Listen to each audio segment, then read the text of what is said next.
We are live. We're live. It's Friday. It must be digging the Dharma. Digging the Dharma time, at least for the yes, for our YouTube portion of Yeah, the, the, that's the right. recordings. The recordings happen on Friday. Yeah. And um, yeah, and it's funny. It's like we're talking about YouTube, and then the topic today is overloading on news, overloading on media, overloading Yep. on whatever. Yep. It's hard. Um, Yeah. and And I mean, we're not kids, but I mean, there's all these lawsuits going on now too around this. But um, I think your initial thought was like, well, how much news is too much news to take in? Yeah. And these days, it's really hard to like resist, and it's so easy. Um, but how does it impact us? I think Yeah. that's the question. And And finding that middle path, I think, is really really important. Yeah. I mean, I when was giving a live stream to my Patreon folks just yesterday, actually, this came up as a question of one of the people who attended was, how do we deal with all of this? And I think it's a great question. I think we've probably touched on it before, but I think it's worth touching on again if we yeah, have, yeah, uh, because I know it's been a problem for me that I've had to deal with for well over a year now, probably more like two and a half yeah. years. Likewise. And as I say, I think the issue is trying, at least for me, is trying to find that middle way. On the one hand, you want to be, I think we have a responsibility to be informed citizens. So we don't want to, pretend like nothing is happening and, sort of totally blinker ourselves and, just forget. But on the other hand, there's a, there is, it's very easy to get overwhelmed in a Yeah. way that is not healthy and not helpful for us and for people around us. And I think it can get depressing and anxiety making in a way that just doesn't improve our lives and it doesn't help anybody. So I think that's the task in front of us. Yeah. And, we were, so the fifth precept, talks about intoxicants that cloud the mind. Yeah. And at the time it was written, of course, it was primarily talking about some form of alcohol, I assume. Hmm. Um, and who knows what else, but the, uh, but these days, the intoxicant is media. In terms, I mean, yes, there's alcohol, there's other, drugs and things. And I don't know. I don't count coffee as an intoxicant, but that's it. Okay. Anyway. It doesn't cloud the mind, hopefully. Right. But too much media input can, and yet you're right. I mean, we need to be informed. And there's so much media out there, and here we are creating a podcast, which is a form of media. Hopefully, it's not clouding anybody's mind. But it's so as I remember years ago, there was a yeah, Bhante Rahula was visiting New York Inside, and somehow he was talking about intoxicants, and he said, "Well, it's like you have one glass of wine. Likely is you're going to have a second glass because it's so easy, and the same thing is true with media now. It's like you click on one thing, and then you're going to click on another because you want to hear what that person has to say. And so it's like there's the news, and then there's all the commentary on the news, and then the podcasts that get into real details, and yeah, um, I think we all have to find our own balance with this, and also recognize that at times it's going to be off balance. I don't think we have to beat ourselves up for that, but sort of seeing the impact it has, and then how do we work with that? Um, I think it helps, when we are in formal meditation, just to pay attention to the way the mind is. And, that's one good way. I mean, if we can uh, yoniso manasikara, if we can have Mhm. that good view, a wise view of our own, of the way that our mind is working, and what is making it agitated. Yeah, yeah, And if we notice that the news is keeping us up at night and keeping us agitated when we're on the cushion, in a way that is not helpful to us, then that's a sign. yeah. And I have to say, for me, I mean, what agitates my mind when I'm sitting is actually not usually the news. It's mostly my own, worries and things, which may Sure. be sort of influenced by the news. But I think it all adds up as well. It's like it's a cumulative thing. I mean, I'm about to start this class this week, actually, this coming week, um, which is talking about falling apart, like how to everything's always falling apart, right? And when something in our personal lives is falling apart, and we add that to the potential of democracy falling apart or whatever is falling apart, that adds up, and it's like this weight, Yeah. that we're holding, and our practice is actually for that, right? Our practice is like, well, okay, how do we handle that weight? How do we relate to that weight? Um, and how can we counterbalance that weight? I think that's really where it comes to, and a lot of that, when it comes to our personal reactivity, our personal um, agitation and aversion, is of course through self-compassion, and having and self-compassion on one side, in terms of the caring for ourselves in that way, and then the other side of it is really observing, putting it in checking out how our perception is augmenting or amplifying what's actually happening, and creating even more proliferation of the mind. Um, and and I'm saying this not as a place of like excusing anything or apologizing for anything, or um, just saying, oh well, because it's like, oh well, I mean, in the large scheme of things, whatever is happening in this country at this moment, it's going to change. It's always going to change. It's like, oh, we can get stuck in the thought that everything is always changing. So whatever inhumanity is present now, there's going to be more inhumanity in the future. It's just going to be different. Or and that is kind of a convenient excuse for ignoring, right? As opposed to saying, oh yeah, it's horrible, and um, what how do I and I suspect this will come up in our conversation next week with Ben Connolly, who's been in the midst of it in Minneapolis. How do we hold it when we're really in the middle of it, when we know that, in the broad scheme of things, in the timelessness of nature, everything is always changing, but at this moment things are horrible. Yeah. And so that's part of the balancing act as well. It's just kind of saying, yeah, it's true. Everything is always changing. Everything is always falling apart, however we want to look at it. But right now, this is how I feel. This is what's here for me. And that's where the self-compassion is. It's so important. So it's like, okay, yes, um, uh, and and yeah, I don't think the Buddha, while there, we talked a little bit about this last week. This idea of monastics, generate peace Mm. as they're in the middle of their walk.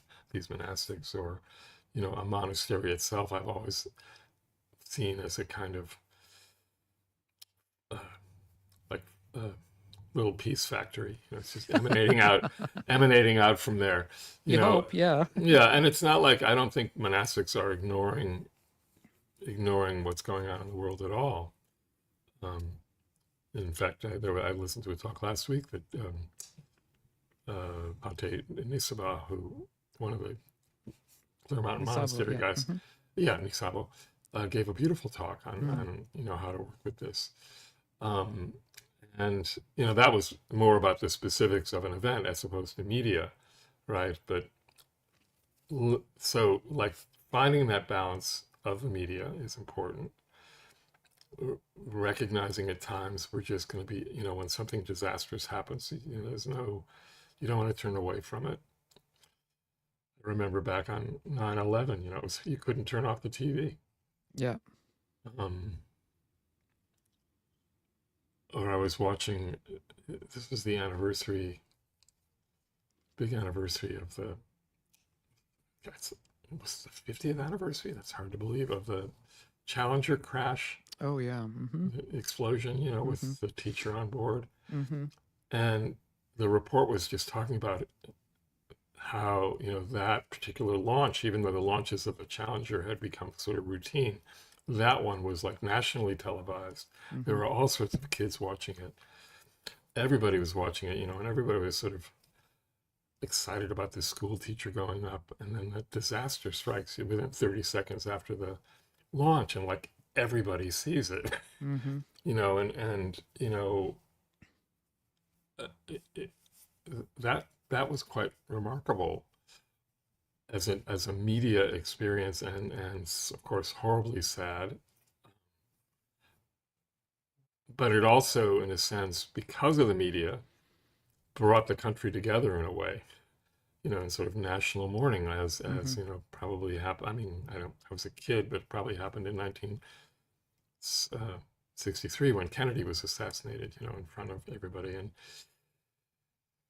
so there's that too. It's like there's how the media can have us all respond in a particular, most of us respond in a particular way together. I think there's value in that. So, Yeah, although in those cases it was self-limiting. It was a singular event, right, of uh, course, which, given the uh, media landscape at the time, was not right, so polarizing. yeah, yeah, This is something that just goes on for month after month, and we have a media that is paid to, well, a particular part of the media that's paid to propagandize. I mean, they're for basically sure. Oh propaganda yeah, for arms. sure.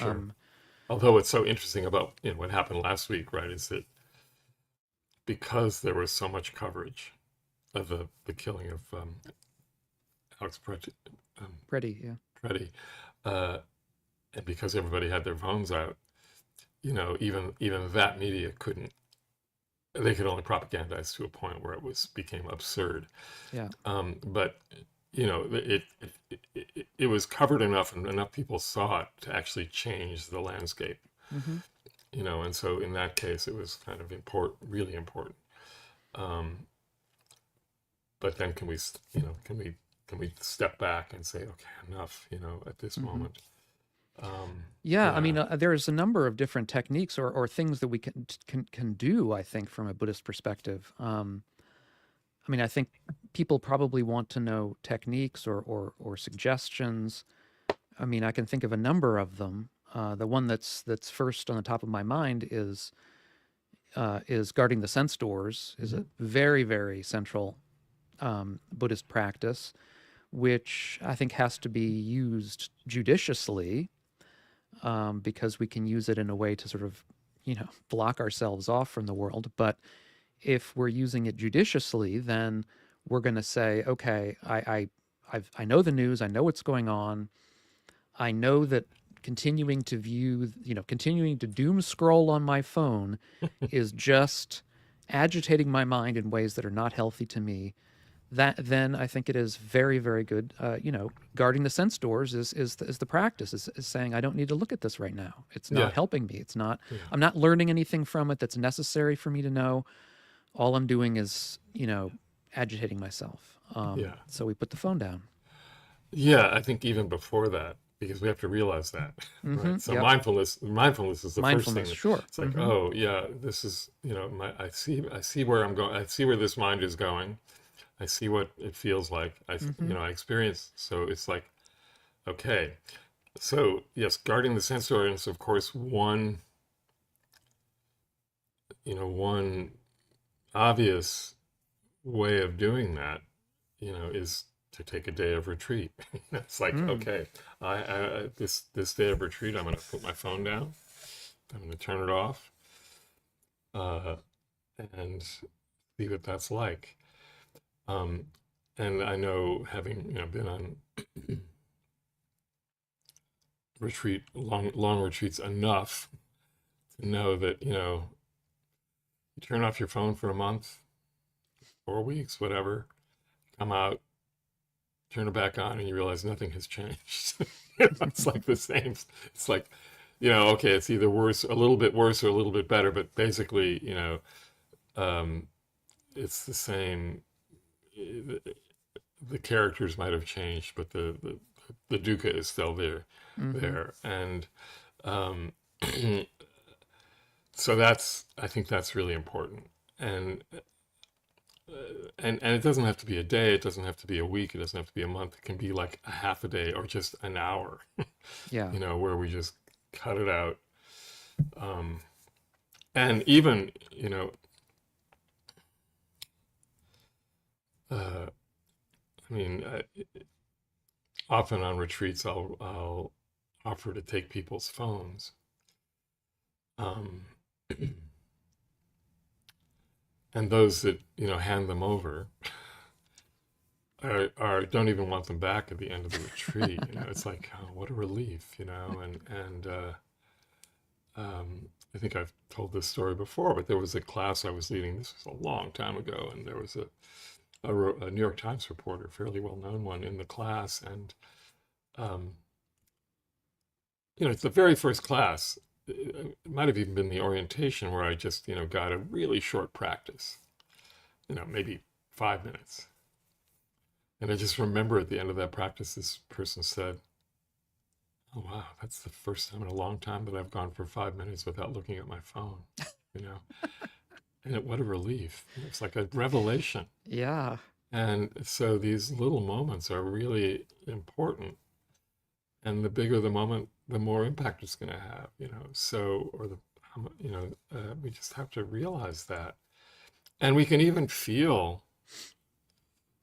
I mean, I know I do. That in the intense, when things are really intense, as they were over the weekend, or Mm. something's really going on that's disturbing or exciting or whatever, and I'm sitting there and I can feel the urge to like go for the phone. It's like, or go for, just like, and I wouldn't even call it doom scrolling. I would just say, the mind really wants to know what's going on right now. It really wants to know. And you sort of, that energy is like powerful. Yeah. And then you sort of recognize it. So wait a minute. So Well, it's the experience of that and seeing that, and it's like, okay. I mean, there are also other ways of dealing with it. I mean, another way to deal with, to deal with this idea of guarding the sense doors would be if there's a particular source of media that you're following that you find is just disturbing, um, unfollow them. Hmm. If you're subscribed to a particular subscription service that you feel is just making you crazy, and not adding anything not adding anything positive, Right. unsubscribe. It's you can there are lots of ways that we can deal with news, which don't involve us shutting ourselves off from the world entirely, Yeah.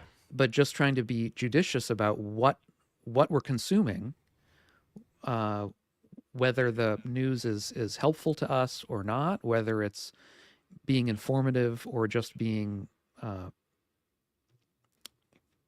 sensationalist. There are lots of different ways, and of course, then there are I think even more profound ways of dealing with it, which is to try to deepen our relationships with the people in our community, rather than sitting on news all the time. Hmm. Because as we've seen in Minneapolis, when it comes right down to it, what matters is the people in your community, the people around you, the people that you know, the people that uh, you spend time with, the people that you see every day, whether it's at the store or wherever. Yeah.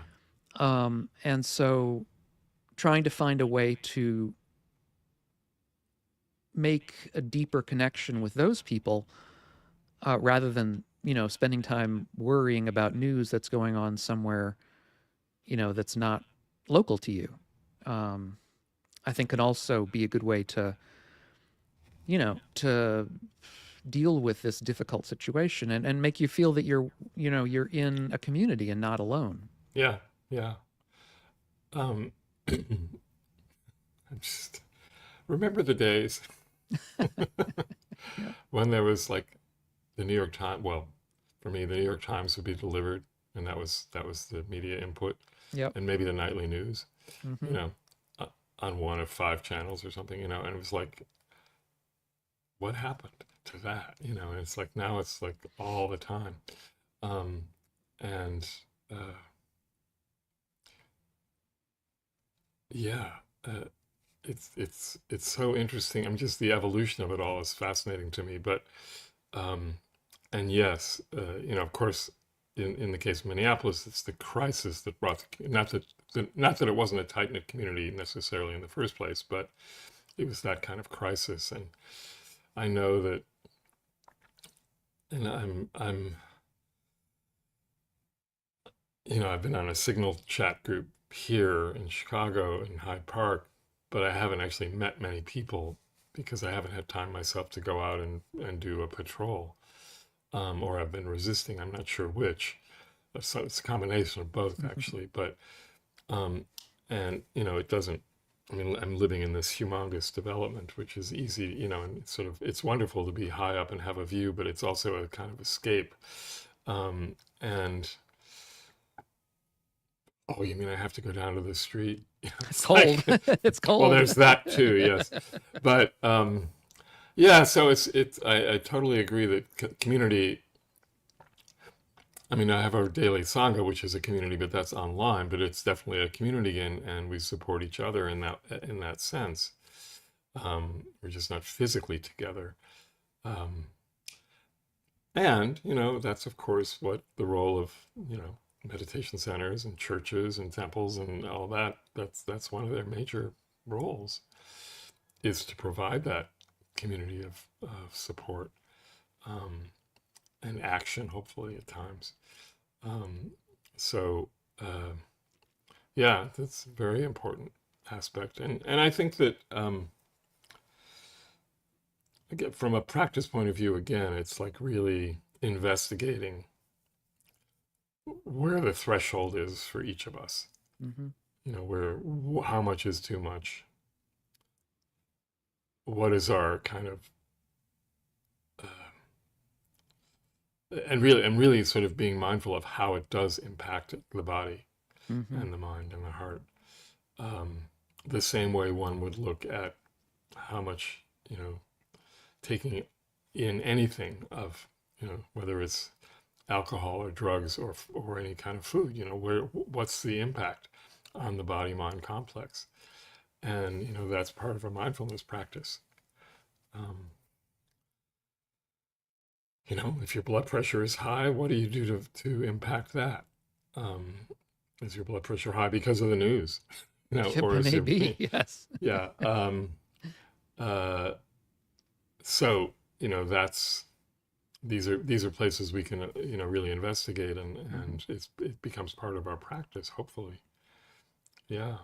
And another thing that was suggested by somebody in our live stream yesterday, which I think is it may seem obvious, but it really I think needs reinforcement, is to be aware of what we can change and what we can't change, Hmm. what we can affect and what we can't affect. And I think that's the importance of the Buddha's. I think it was a second sermon, is that we don't have control over what's going on. We have a little bit. We can do things locally. We can do things in our community. We can do things with our friends.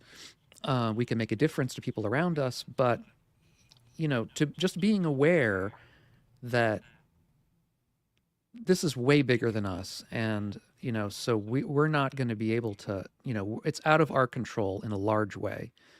uh, and so trying to let go of any of the sense of shame or responsibility. I mean, we may have some in some way, but just being aware of the fact that it's not us that's doing this. It's a larger thing that's out of our control, and what we can do is something, again, with people around us, people locally, friends, people that we run into on the street, our sangha, ourselves.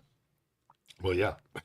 I mean, Um, that's what we do have control over. yeah, And and I would say, and this is not, I mean, this is kind of just a add on to what you're saying, is that as long as we are, as just bringing in the rest of the precepts, right? As long as we are acting in skillful and wholesome ways, and whatever we are contributing is coming from a place of kindness and compassion and generosity, versus whatever its opposite, and really practicing that, because we sometimes, at least speaking for myself, I will make an assumption that I'm acting in a particular way. But am I really, like really looking at that, and is this creating positively to the world around me? Or is it just, creating something positive that I feel selfishly, so it's like this is a really powerful area of practice that we've talked about, but it as we find out, like those precepts and the way we live those precepts becomes subtler and subtler the more mindful we become, and the more aware we are of its impact. And so, while we can certainly see the negative impact that actions have, and we see that a lot in the media that we take in, there is also excuse me, there is also the positive that we can see, both in our own actions and the actions of others. So yeah, and without trying to be perfectionist about it. We're all right, gonna, we're all yeah, coming from our own places, and we're all trying to do the best we can, and just keeping that in mind that we're not perfect, we're not enlightened, so no, no, we're gonna make mistakes, but yeah, trying to do our best. yeah, exactly. So friends, Now, if we're gonna wake up a little bit, you're gonna want your cup of coffee. yes, um, Speaking about non-intoxicants. yeah, exactly. It's not an intoxicant. It's the opposite of an intoxicant. That's right. Yeah. It's a So, stimulant. I don't know what. yeah, for most of us. Yeah. And I suppose we can overdo it, but Yeah, and yes, if you take too much coffee, then you will. Yeah, it'll get agitating. Yeah, yeah, so you have to be careful about that. Moderation in all things, right? yes, exactly. So, but if you'd like to buy us a cup of coffee, we're open to that. And you can go to our website and support the show by buying us a coffee. Yep. Or subscribing. Yeah. Diggingthedharma.com. And yeah, and so next week we will have our guest, Ben Hope. Connolly. Yeah, well, I mean, I hope so. hopefully. He was going to He, come this week, but something came up in Minneapolis that he felt he needed to attend to, which well, I think it's more important that he spend time absolutely, locally doing absolutely, what he can do. And if he can absolutely. make it next week, we'll have him. And if he Yeah, can't, we'll just push it off. yeah. But he would like to be here. So, Yep. all right, friends. Until then, Keep keep digging the digging the Dharma. Dharma. Okay. Take care.